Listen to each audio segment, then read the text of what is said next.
대형마트와 백화점 등 이 오프라인 유통업계가 부동산 매각에 나섰다고 합니다. 온라인으로 급변하는 소비 패턴, 또 코로나19로 어려운 영업 환경이 이어지자 오프라인 매장을 팔고 온라인 사업에 투자할 실탄을 마련하고 있는 건데요. 이들은 전통 오프라인 중심의 사업을 탈피하고 실적 부진을 타개해보겠다는 전략입니다. 경제산업부 문다혜 기자와 함께 유통업계 부동산 매각에 대한 이야기 좀 나눠보도록 하겠습니다. 어서 오세요. 안녕하세요. 네, 매각에 나선 곳들 하나씩 먼저 짚어볼 텐데 어떤 기업들이 지금 매각에 나서고 있습니까? 네, 먼저 유통 공룡이라 불리는 롯데와 신세계 이마트, 여기에 홈플러스와 갤러리아 등 대형마트와 백화점을 위주로 하는 전통 오프라인 유통업계가 잇따라 부동산 매각을 진행 중입니다.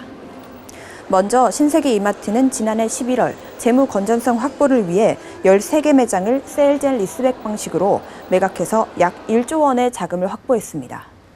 또 스타필드를 짓기 위해 지난 2013년 매입했던 서울 마곡동 부지를 올해 4월 8,158억 원에 매각했습니다. 이마트는 부지 매입자가 향후 건물을 지으면 일부를 임대해서 창고형 할인점인 트레이더스로 운영한다는 방침입니다. 또 롯데쇼핑은 지난해 부동산 투자 회사인 롯데리츠에 백화점 4곳과 마트 4곳, 아울렛 2곳을 매각했습니다. 롯데쇼핑은 롯데리츠와 계약을 맺고 임차료를 지급하고 향후 매장 운영을 계속한다는 방침입니다. 뿐만 아니라 대형마트인 홈플러스도 최근 2개 점포의 매각을 확정했다고 밝혔습니다. 이달 17일 안산점에 이어서 이달 25일 대전 탐방점의 매각을 결정한 건데요. 홈플러스는 앞서 2017년 강서점 부지를 매각했고 2018년에도 부천 중동점과 동김해점 등 2개 점포를 매각했습니다. 현재 추가로 둔산점과 대구점의 매각도 진행 중입니다. 하나갤러리아는 갤러리아 광교 건물을 매각한 후 재임차하기로 하고 현재 국내 투자 자문사들에게 제안 요청서를 보낸 상태입니다. 갤러리아 광교는 하나갤러리아가 지난 2010년 천안 갤러리아 센터시티 이후 10년 만에 여는 신규 백화점으로 올해 3월 개장했습니다. 앞서 올해 2월에도 갤러리아는 천안 센터시티도 매각한 후 재임대했으며 이를 통해 약 3천억 원 수준의 현금을 확보한 것으로 알려졌습니다. 그렇다면 이제 뭐 갤러리아까지 유통 공룡이라고 불리는 곳들이 전부 다 지금 팔고 있는 거잖아요. 점포 매각이 어떤 방식으로 이루어지는지 궁금하고요. 매각되면 소비자들이 좀 체감할 수 있는 그런 변화가 옵니까? 네, 사실 소비자들이 느낄 수 있는 변화는 거의 없을 것으로 전망됩니다. 현재 유통업계가 택한 점포 매각이 주로 부동산을 매각한 후 영업을 계속하는 재임차 방식이기 때문입니다. 다시 말해서 해당 부지의 소유권을 다른 곳에 넘겨주지만 임대료를 내면서 매장은 그대로 운영하는 겁니다.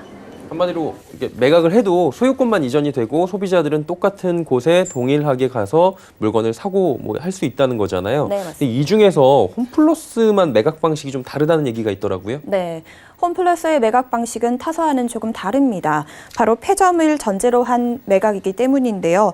홈플러스는 이를 통해 얻은 자금으로 안정적인 사업 운영과 미래 먹거리에 투자한다는 계획을 밝혔습니다. 다만 폐점을 전제로 한 매각이기 때문에 노조가 수천 명의 직원들이 일자리를 잃게 될 것이라며 잇따라 시위에 나서는 등 거세게 반발하고 있는 상황입니다. 그러나 홈플러스는 인력에 대한 구조조정은 전혀 없을 것이라고 일단은 선을 그었고요. 또 매각 점포들의 인력을 인근 점포나 미래 사업 등 다른 사업 부분으로 전환 배치하고 점포 내 몰 입점 점주들의 입장도 고려한다는 입장을 밝혔습니다. 또한 홈플러스는 점포의 안정적인 정리를 위해서 안산점의 경우 향후 1년간, 대전 탐방점의 경우 최소 6개월 이상의 영업을 이어간다는 방침입니다. 예, 조금 경우가 달랐던 홈플러스 지금 들어봤고요.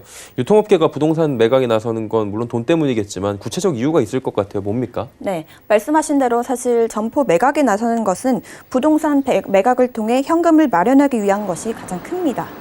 자금 유동성을 높여서 재무 구조를 개선하고 이를 통해 얻은 현금으로 신사업에 투자하기 위함인데요. 이러는 가장 큰 이유는 현재 오프라인 유통업을 주 먹거리로 하는 전통 유통업계의 영업 환경이 악화되고 있기 때문입니다. 온라인으로 소비자들이 빠르게 옮겨가면서 오프라인 유통업계의 불황이 이어지고 있는데 사실 이를 극복하기 위해서 최저가 전략 등 온라인과의 경쟁에 나선 상황입니다. 하지만 객수 회복은 굉장히 더뎠고요. 이로 인해서 출혈만 더 커졌다는 평가가 나옵니다. 특히 최근 코로나19 영향으로 추락은 가속화되고 있습니다. 실제로 산업통상자원부의 지난 5월 주요 유통업체 매출 동향에 따르면요. 오프라인 매출은 전년 대비 6.1% 줄어든 반면 언택트 소비가 확산하면서 온라인 매출은 13.5%나 늘었습니다. 특히 가격 경쟁에 민감한 대형마트의 타격이 가장 크다고 할 수 있습니다. 이마트의 지난해 영업이익은 1,507억 원으로 전년 대비 67.4%나 줄었고 롯데마트가 속한 할인전 사업 부문 영업 손실은 248억 원을 기록해 적자 전환했습니다. 홈플러스의 지난해 회계년도 영업이익 역시 전년 대비 38.39% 줄어든 1,602억 원을 기록했습니다. 이런 상황이 되자 유통업계가 단순히 영업만으로 부진을 만회하기는 쉽지 않다는 판단을 내린 거고요. 결국 부동산 매각을 통해 확보한 현금으로 사업을 안정화시키고 온라인 등 신규 사업에 투자해 생존을 모색하겠다는 방침입니다. 예, 유통업계 부동산 매각에 대해서 오늘 자세히 알아봤고요. 경제산업부 문다혜 기자와 함께했습니다. 고맙습니다. 고맙습니다.